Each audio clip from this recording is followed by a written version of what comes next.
It's the first European investment bank to report quarterly earnings this year, and they're pretty good. Profits at Credit Suisse were up 23%, comfortably beating expectations. Net profit rose to just over 1 billion Swiss francs, up from 850 million francs last year. Switzerland's second largest bank put it down to gains in its securities trading and wealth management divisions.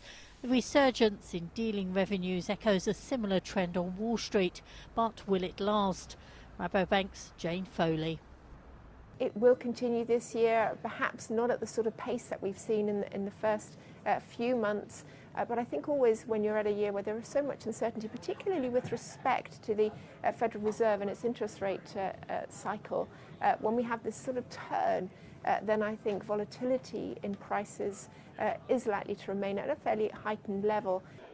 Despite the gains, shares fell, investors concerned over what lies ahead under a new CEO. Tidjane Thiam, currently head of British insurer Prudential, will join the bank in June, and it's thought he may have to raise cash to boost the bank's balance sheet.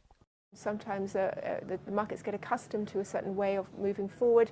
When you introduce somebody new at the helm, well, it increases uncertainty. The markets are nervous about which direction that the bank could take, and perhaps a movement away from the investment banking too. New capital rules and more electronic trading are putting banks like Credit Suisse under pressure. Revenues from FX, currencies and commodities trading are being squeezed, and banks are choosing which activities will bring in the most profit. Credit Suisse is clearly making some of the right choices, but it's still struggling to rein in costs and has warned it may need another 1.8 billion francs for future legal bills.